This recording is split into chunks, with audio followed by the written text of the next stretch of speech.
something bad to us, we are going to do things to you that have never been done before.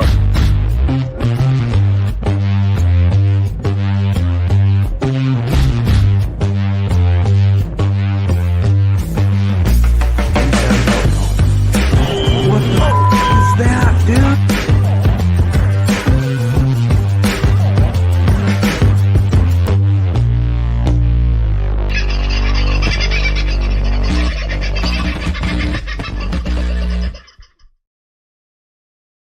Seriously, what is it with you people? Don't you sleep?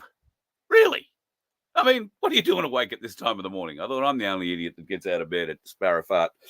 And in fact, I've been out of bed for nearly 2 hours. There is a reason for that, because I went to sleep last night, obviously, at the junction point of the show. Vince was talking to me an hour before the show and tried ringing me 3 times. I must have been just zonked. So my apologies. The old body is not used to working the way that it's being worked at the moment. Can I just tell you?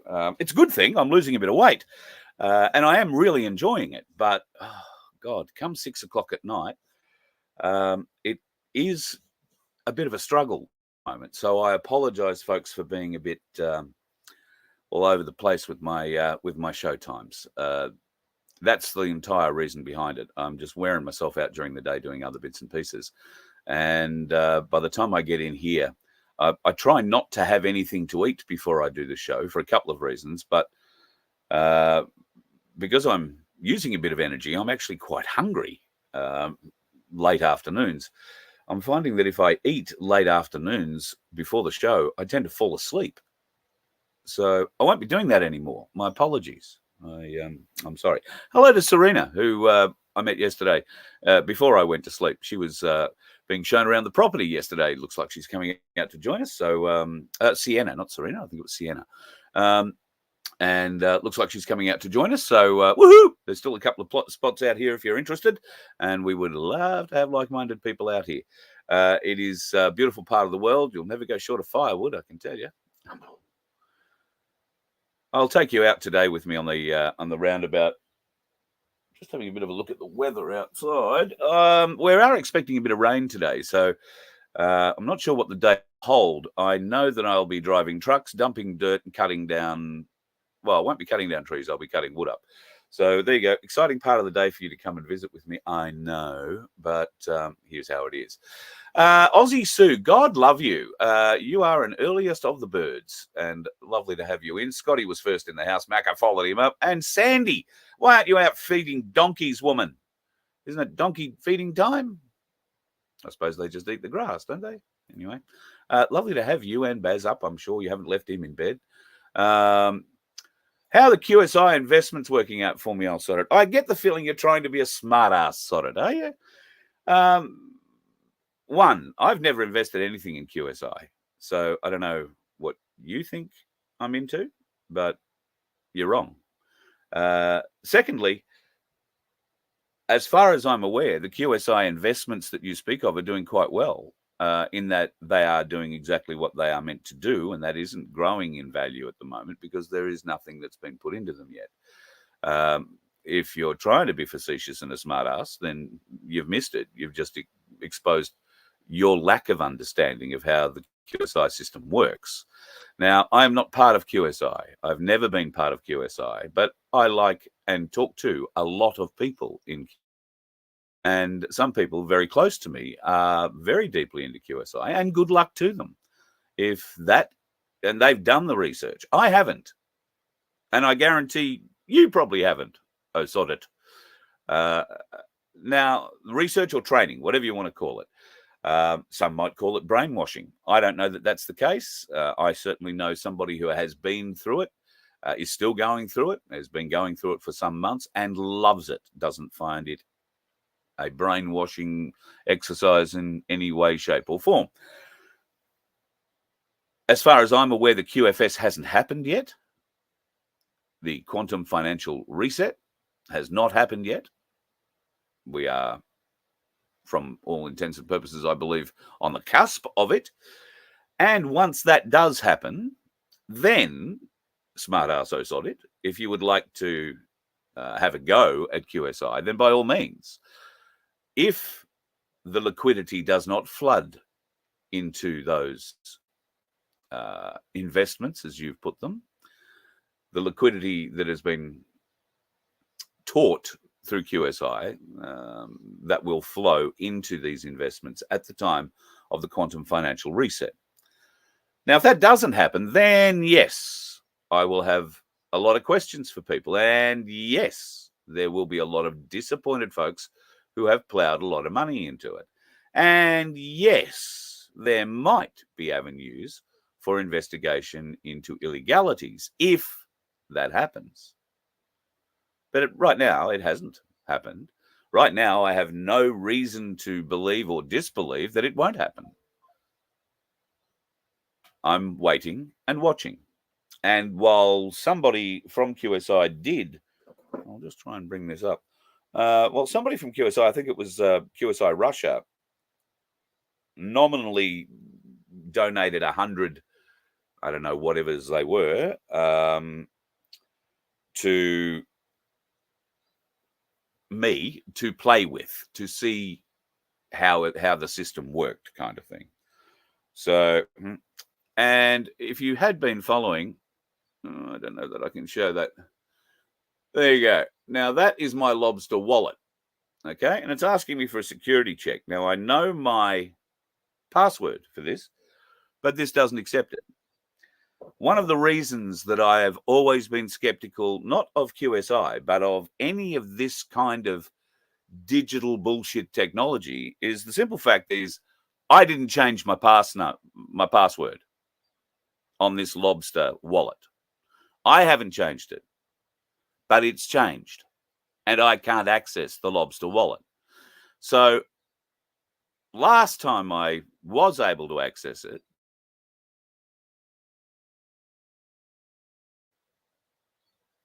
I want to say I can't remember exactly, but it was less than 300 XLM. I think that $100 had turned into. I had or 100 XLM had turned into about 300 XLM. So it wasn't anything huge, but I was interested in going through the process and seeing how it worked. And yes, I've had all the debunkers, the screamers, the criers saying, "Oh, they're ripping people off. They're ripping people off. They're ripping people off." I even went and had lunch with some bloke who, if you're into crypto, you're probably aware of him. He claimed he'd been ripped off to the $600,000+. I asked him to explain to me exactly how that was taken from him, and it turned out that it wasn't taken from him at all. He was trying to grift the system, shortchange the system. He took their tip outside of their environment, plowed his money into it, and lost.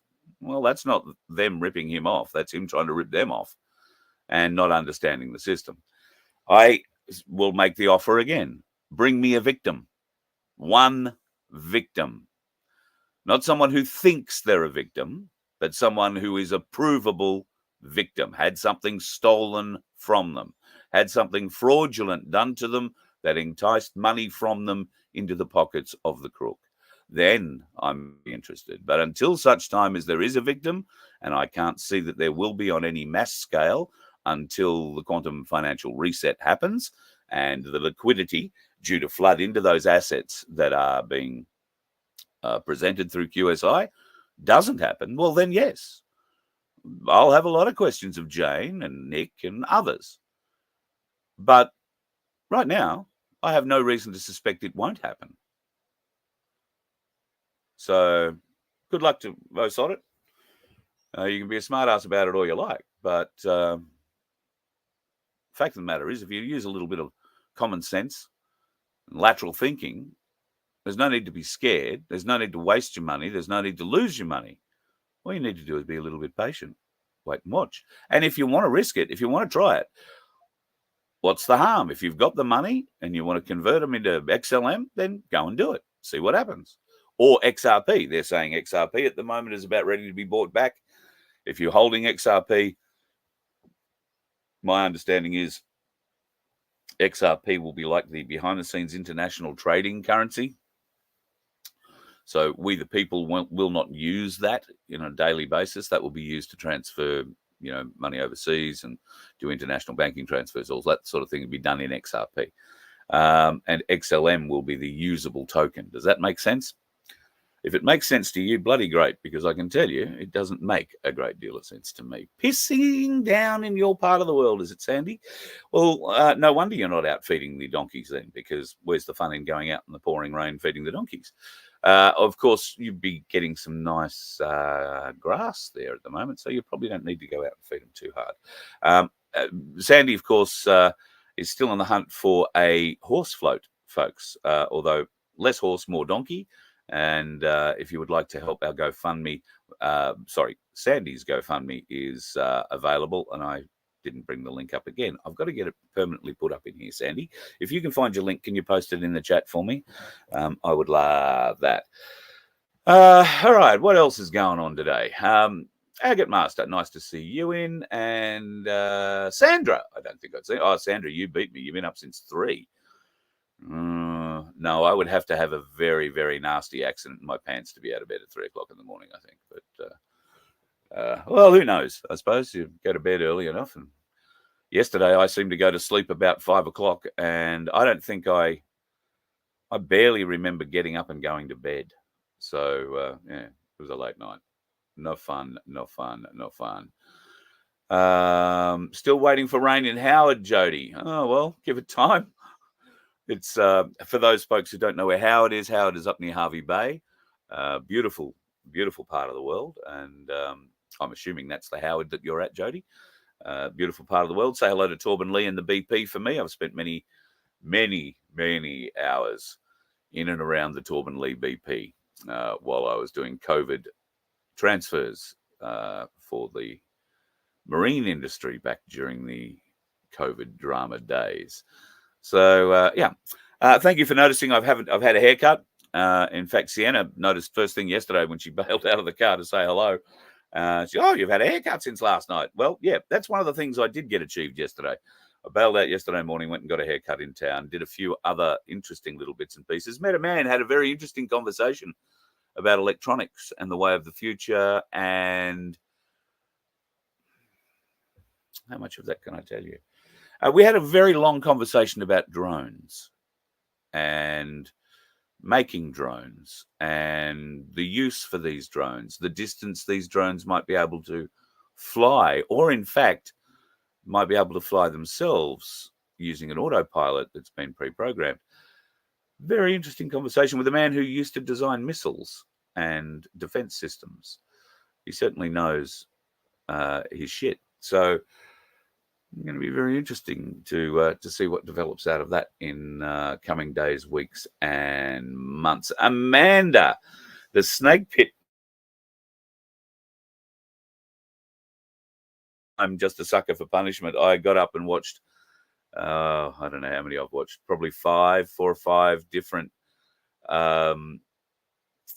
excerpts, if you like, from Senate estimates, which are on at the moment. Malcolm Roberts is trying to hold some of these people to account. So right now, you've got more snakes than usual in the snake pit, I would say, because you've got every bureaucrat who's might be asked, who will be asked a question, all fronting up in town. And of course, the restaurants in Canberra will be abuzz with these people as they collate their answers and try and protect their asses, because that's what these people do. In the last 2 days, I've watched maybe 20 different estimates sessions. What I am finding increasingly in our government and public service is, and this is probably going to sound terribly bad, and I'm not meaning if I say it the wrong way, well, I guess I'll just wear the shit. I'm noticing who is being brought before Senate estimates. Who are the people in charge and are answering these questions, or are fobbing the answers off to their underthings that are surrounding them at the table. Now, I've also gone back, because this isn't the first time I've noticed this, so I've gone back and I've looked at previous Senate estimate stuff too, not in the last 24 hours or so, but this is a few weeks ago I did this. Has anybody else noticed that when it comes to Senate estimates, 98% of the people standing or sitting in front of those senators asking the questions or meant to answer the questions are women. Their 2 ICs are women. Their 3 ICs are women. And there might be the odd man or two that wanders around in the department. When there is a man, the head of the department, he's gay. Almost consistently 100%. Now, is it just me that notices, particularly for things like the NDIA and the NDIS, which Senator Roberts asked questions about last night, trying to get to the bottom of the fraud, the massive fraud that is being perpetrated against Australian taxpayers through the NDIA and the NDIS. And that is a huge, huge fraud that's being committed. Who's in charge? A lady. Reports to Bill Shorten, although not anymore because Bill's bailing. He's going off to become a university vice-chancellor. But this is Bill Shorten's baby, brought up under Julia Gillard, vomited up under Julia Gillard, and has been a money pit for unscrupulous people ever since. Thankfully, they are starting to crack down. It's taken 11 years for them to start to crack down. Not just the NDIS. Every session that I watched had a woman arse-guarding her department at the top. They didn't have very many answers, take a lot of things on notice. And the men all seem to be gay. Now, I'm not casting aspersions. I'm just wondering, why is it so consistent? Why are all the department heads females? Well, I'm generalizing, but the majority. Why are they females? Why are their 2 ICs females? Their support things are all female, and they'll bring in the odd man to report on this, that, or the other.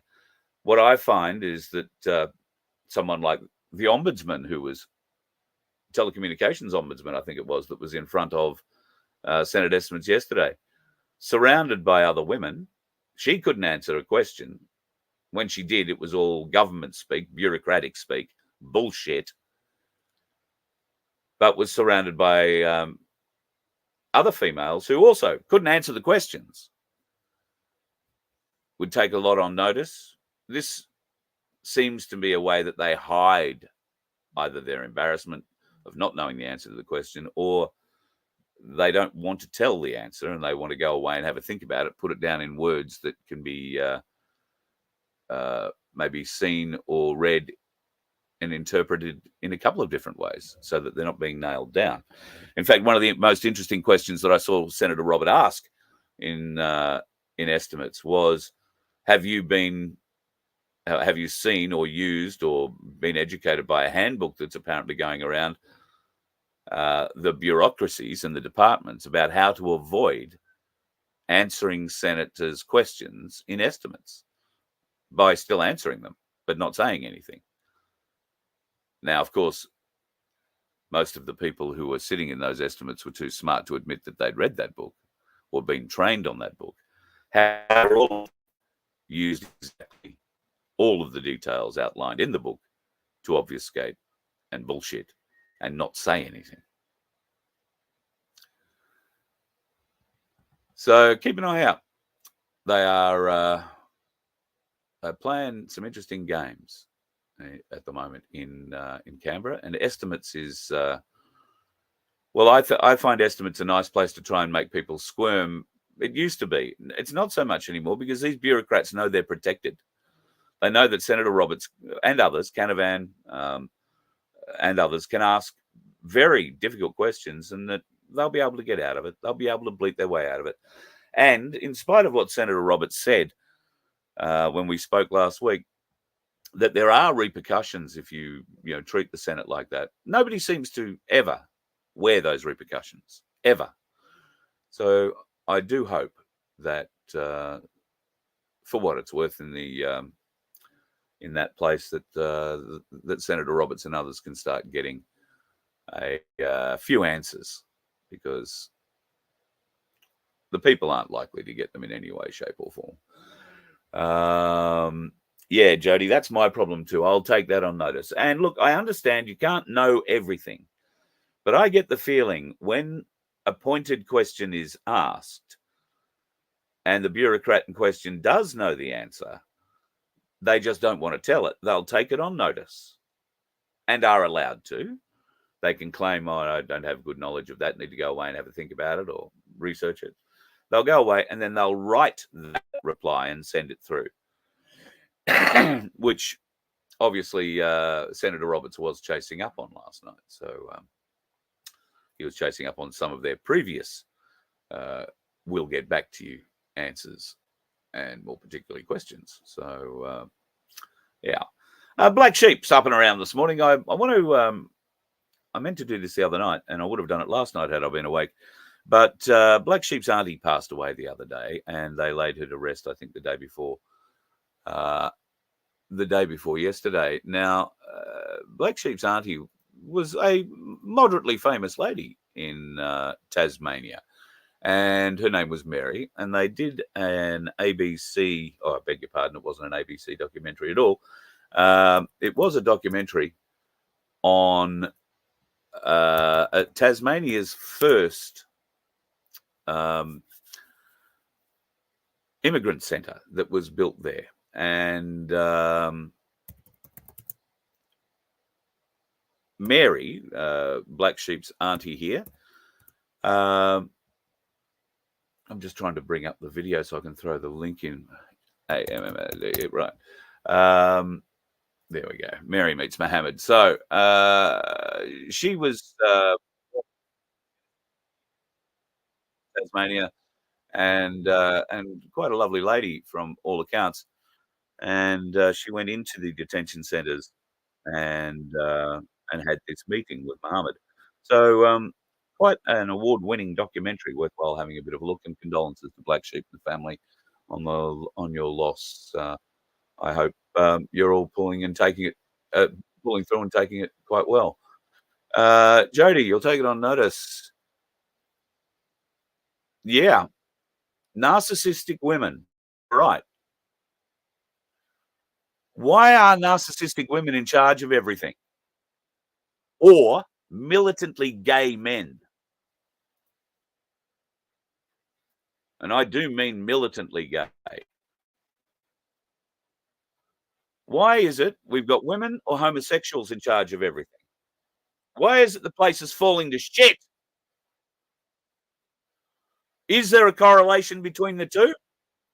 I'm not completely sure. I'm sure there are very many capable women able to run great businesses, great bureaucracies, for the want of a better term. But we don't seem to be employing them. We're employing the sycophants, the ones with a twisted agenda, the ones that will always say yes to the wrong people.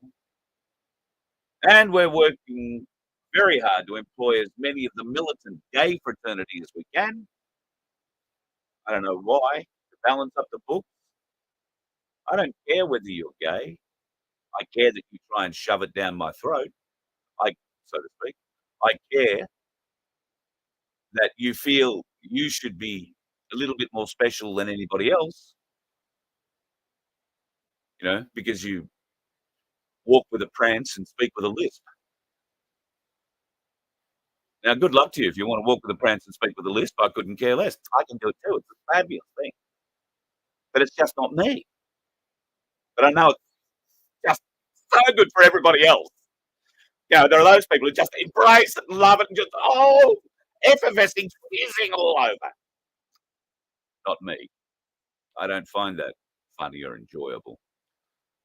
And I certainly don't like that in a bureaucrat, in a powerful position.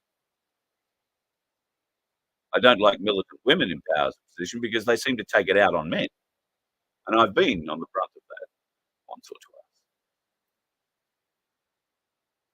Because I like to speak directly.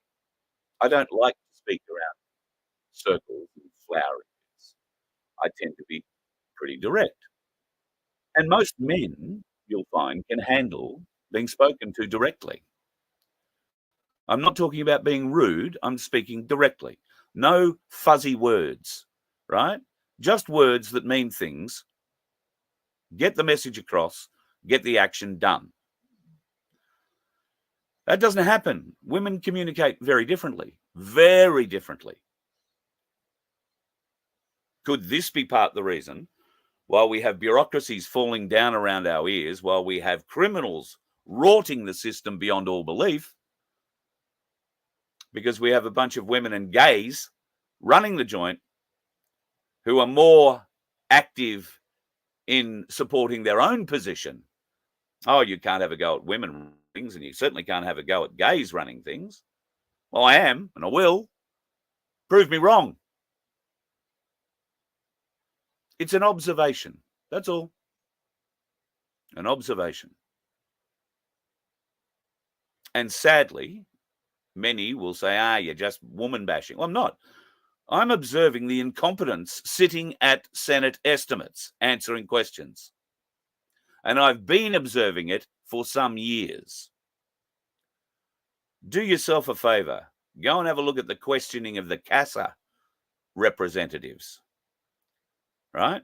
The Civil Aviation Authority. Go and have a look at that particular estimates meeting. Embarrassed. Worse than that. Criminal. Criminal. CASA is headed up by a bullshitting, lying female, supported by, I suspect, a medically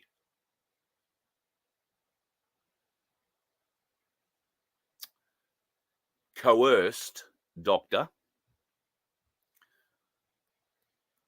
I don't know that that's quite the right word, because I think coercion means that you are pushing back against it, and I don't think she was. Watch how they answer the questions about the pilots who have been jabbed, and about the concerns for pilots who have been jabbed. And if you're getting on a plane today, probably don't watch it before you get on the plane, because you might view getting on planes a lot differently. So many are having medical problems. How are CASA getting around pilots having medical problems? Well, they're not having them in the air. They're having them at home. Oh, you just had a heart attack at home. Oh, you just discovered myocarditis. Oh, no, there's no link to that and the spicy dart. Oh, well, okay, there is a bit of a link, but he could have had it before then. People get that all the time, and yet you look at the numbers, the statistics are adding up and just growing all the time. And what's the indicator? What is it all pointing to? It's all pointing to the squirty thing. But for whatever reason, well, we know the reason. The reason they aren't telling us the truth is, to tell us the truth would mean many people are going to go to jail and should probably be put to death. Many people have committed treason. Many people have committed medical malpractice. Many people have committed coercion crimes.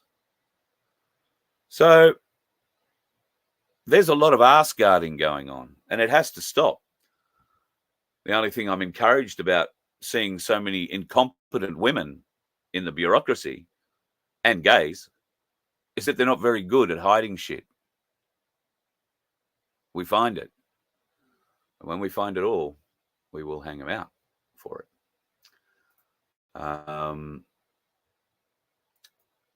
They have to be made examples of, so that this can never happen again. I don't know, after going to all that trouble of trying to find Mary and Muhammad on YouTube for the link that I posted it. So there's the link to the documentary put up by Black Sheep's auntie, who passed away recently. Here's a couple of little things that I've picked up over the last few days that I haven't been able to show you yet. The Red Cross says that you can't donate blood plasma if you've had the jab because the vaccine wipes out the body's natural antibodies. Now, that same news has happened here. I know a number of people who prior to the jab were going on a very regular basis to donate blood. And God love them, a great thing to be doing. However, not so much anymore. Now their blood is no longer required. Have any of these people woken up as to why? Well, some probably have, but unfortunately the ones that I know, they're either too scared to acknowledge the realization of what has happened and therefore are just being ostriches, head in the sand, la, la, la, la, la, la, la, waiting for it to all go away. Many others are embarrassed that they've been taken in by this fraud and that maybe they didn't pass the IQ test. IQ test. I don't care how many degrees you've got. If you went and got jabbed, you didn't pass that IQ test. And I know that upsets many people who've had considerable education and have considerable letters after their names and degrees hanging on walls. I don't care. I really don't care how smart you think you are. You missed the biggest IQ test in the history of the world. And you just nodded your head and complied. That isn't a sign of intelligence. That's a sign of submission. So make that what you will out of it. And if you don't like me, always email me, carl@vofhq.com, and I can write it out for you so that you can probably understand it. I know you academics prefer things in writing. You won't like the way I put it, but maybe it'll sink in. Maybe it won't. Do we really care? None of you are getting up and doing anything to support us, so do we really care what happens to you? Unfortunately, most of us do, because we care about our fellow man and woman. We care. We talk about this continually because we care. Not because we want to be a thorn in your side. Not because we want to keep pricking that little point in you that says, ha ha, ha ha, you were stupid, we weren't. It's got nothing to do with that. We warned you, we tried to help you. Now we are here to help because you will have answers. Well, you will have questions. You will want answers. Hopefully, we will be able to give some of those answers to you, maybe not all. Hopefully, then you'll see where we've been coming from for the last 4 years. Hopefully, you'll moderate your thoughts on the radicalization of the people who refuse the jab. We are not radicals. We are clear thinkers, logical thinkers. And when something doesn't add up, we don't go against all indications and do it anyway. Now, I'm sorry, the vast majority of the population isn't like that. I really am sorry for that. But I can't fix it. All you can do is try and wake those up around you a little bit more. And I hope that we can do that. Maybe this will help you. Here's a great example of what our current government has to do because of what our current government did to us, the people, some years ago.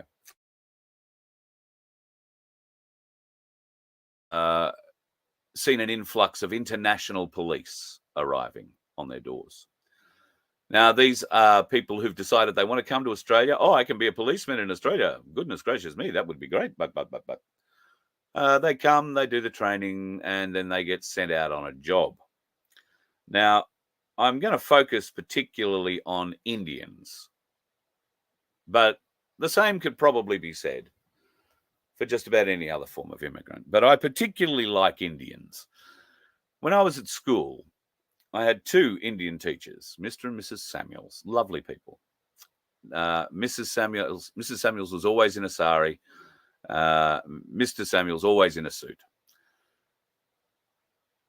One of the funniest things about this was their understanding of swearing in English. We could swear at those two people and say the most foul things, and using language that would be more befitting a trucker than anything else, and not get into any trouble at all. And I mean, you could use the C word, you could, swear solidly for 5 minutes at them, and they'd smile and nod their heads and say, okay, well, that's very good. Now go back and sit down and do your work. But if you said bloody, oh, I don't want to do that, miss, it's bloody stupid, then she would come and grab your ears and nearly tear them off your head and scream at you for swearing and carrying on and being awful. And you could go and get, I think we talked about Roger the fan belt. You go and get 6 on the arse with Roger the fan belt, all for saying bloody. But you could call her the most vile names and she didn't understand them. Now, we thought at the time it was quite funny. The fact of the matter was, it's the same would be happening in any country. Would happen to me if I went to Germany or somewhere I didn't speak the language, and interpreting particularly Australian vernacular is very difficult. German might be a bit easier.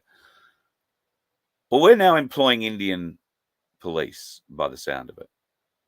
And unfortunately, the grasp on language hasn't quite gone the way they planned.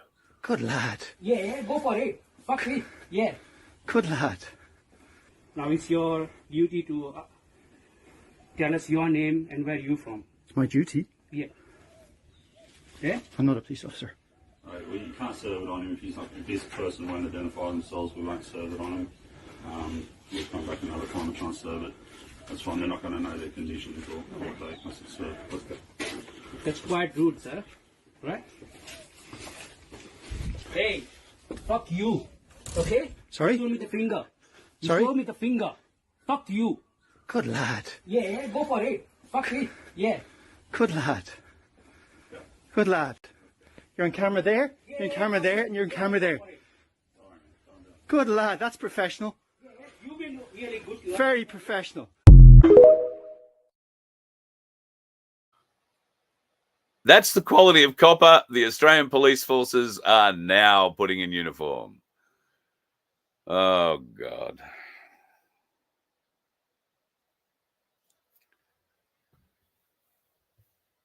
Are there any actual real police officers in the police force still? Are there officers who know that shit like that just can't go on?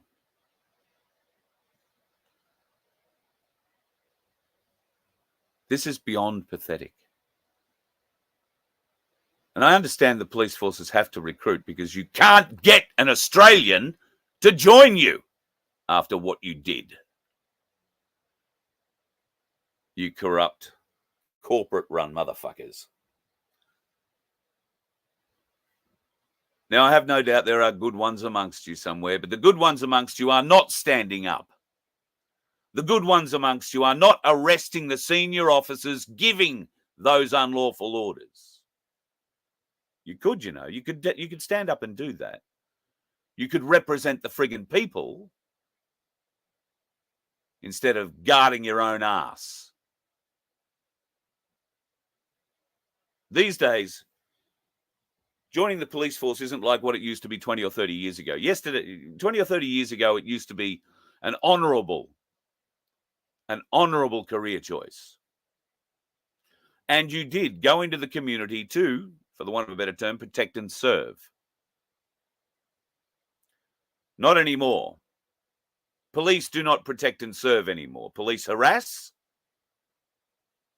Police issue fines. They are revenue generators. That is all they are. Yes, okay, they have their uses when you're in trouble and, you know, you need police help. Well, there is no help. If the police suspect you of something, do not expect fair treatment. In fact, in Queensland, you can expect to be flogged on the street if you're playing up in Surfers Paradise by the coppers.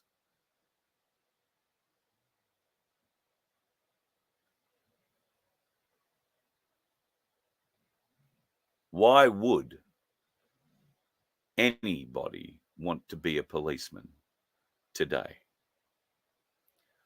Why would you go and subject yourself to the bullying and the bullshit that comes from the bureaucratic assholes at the top of the chain? The political police, because that's what they are. They are not general duties coppers. They're not detectives. They're not even fucking smart. They're political animals who fought their way to the top of their political tree. I would use former Queensland Police Commissioner Carroll and the current New South Wales Police Commissioners, who's another female, as classic examples of that. More females running departments that are falling to shit. Am I the only one that notices this? All these big infrastructure organisations are run by women are falling to shit.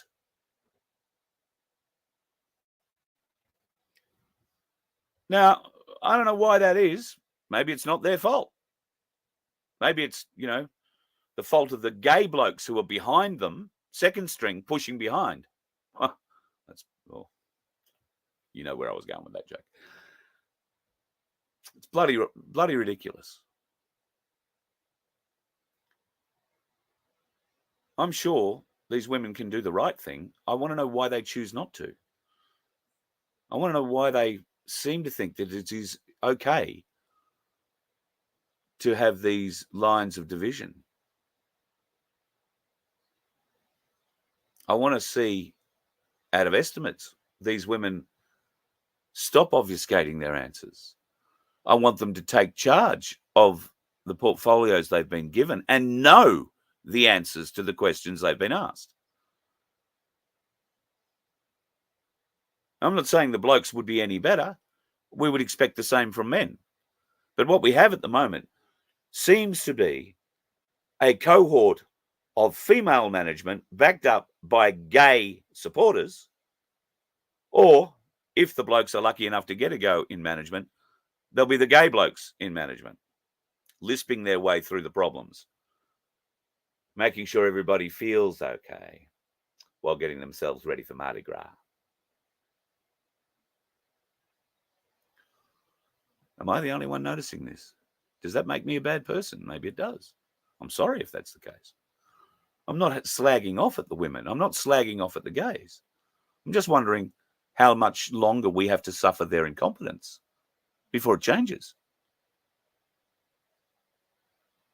How much longer do we have to suffer the incompetence?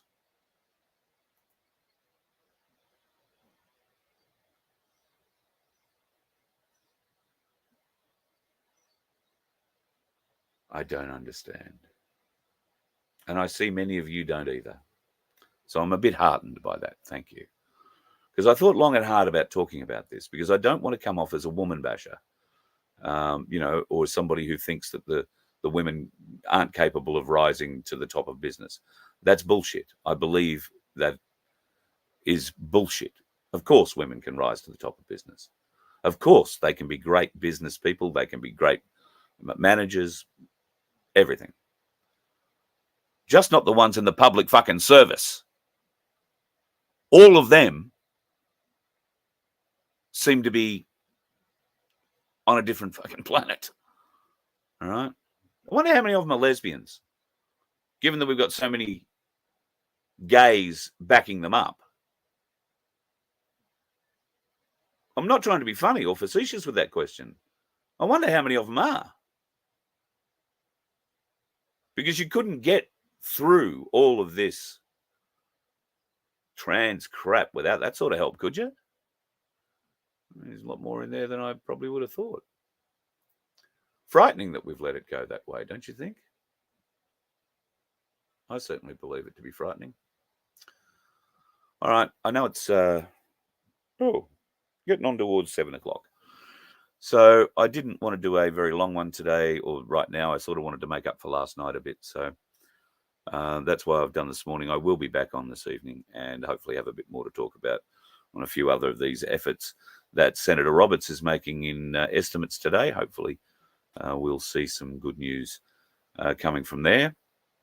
Speak briefly about the Donald Trump, Kamala Harris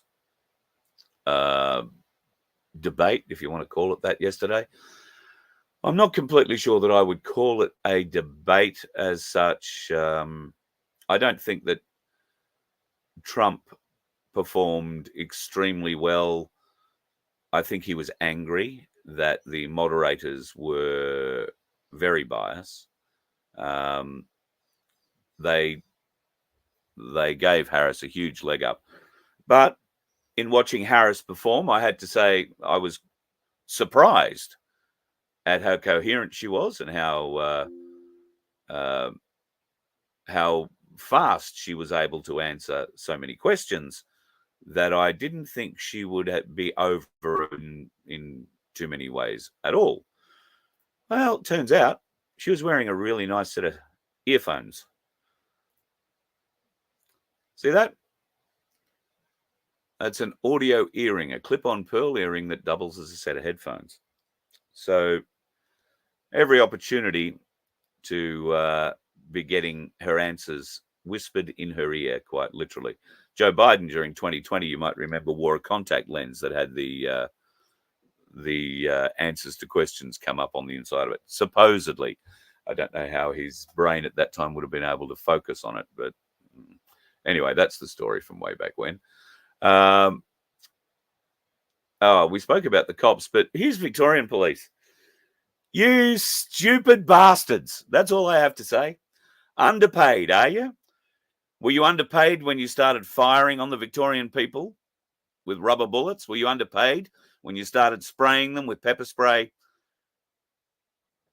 Were you underpaid when you started bashing them on the streets? Fuck off. Underpaid.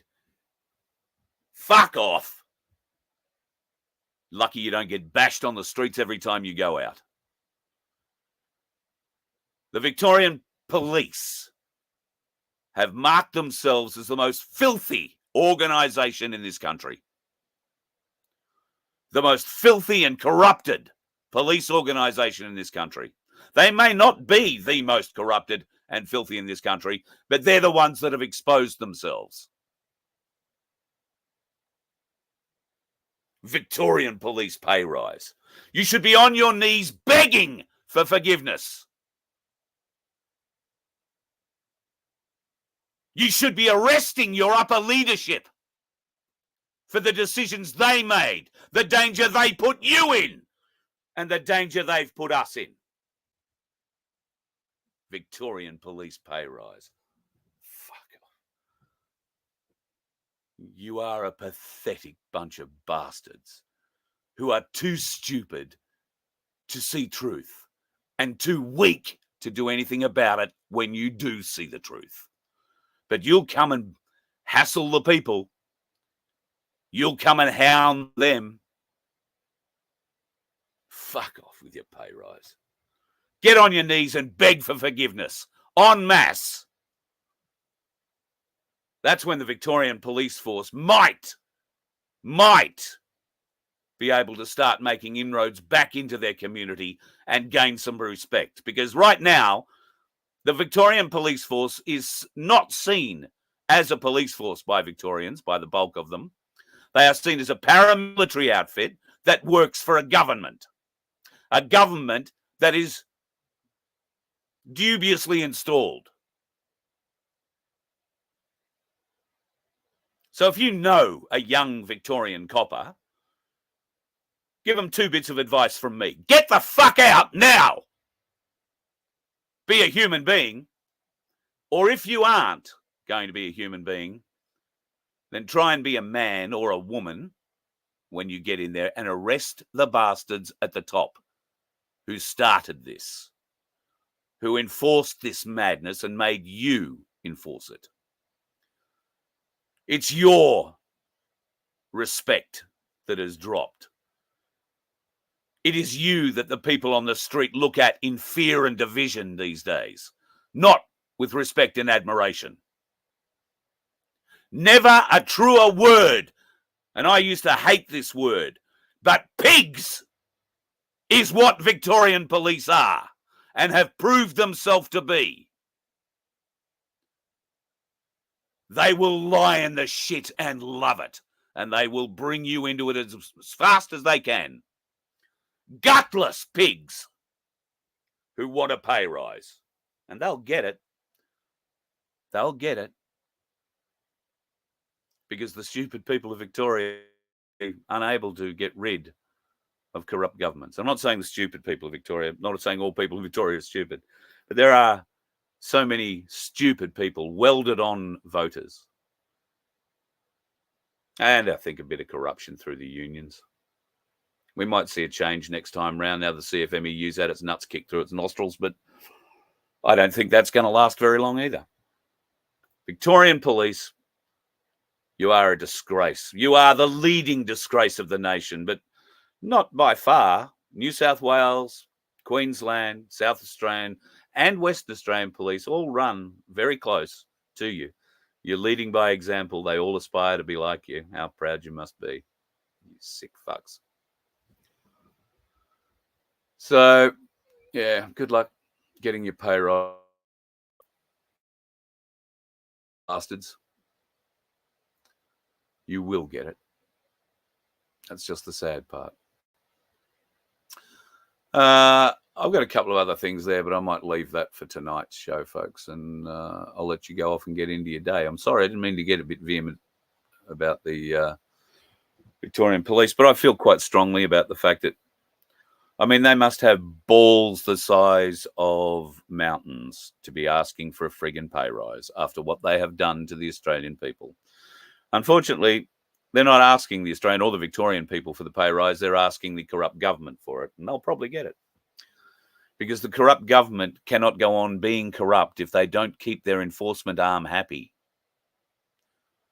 What would happen if they didn't get the pay rise? Do you think the cops would start putting a bit more pressure on those that weren't helping them, like the politicians? I hope that would be the case, but unfortunately not. They're all brainwashed morons. They're there to exercise their authority over you. They're all little cartmans. So, if you've got a kid that wants to aspire to be a police officer, take a long, hard look at what sort of personality they've got. Because if they've got a personality that wants to go out and help people, do not let them become a police officer. You're going to invite a world of psychological hurt and probably a shot in the middle of the night somewhere that ends it. To be a policeman these days, you've got to be an uncaring bastard. You have to have no empathy. And if you have any going in, you'll certainly have none by the time you've qualified. And because most Australians have woken up to that fact and refused to go and line up to be indoctrinated into that kind of bullshit, now we've got Gupta and his mates coming over from India who'll get very upset because you give them the finger. Fuck you. Yeah, well, fuck you, Mohammed. Do something. You let one ant stand up to us, then they all might stand up.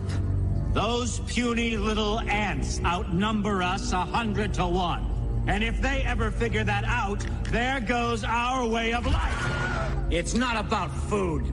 It's about keeping those ants in line. That's why we're going back. Does anybody else want to stay? Let's rock!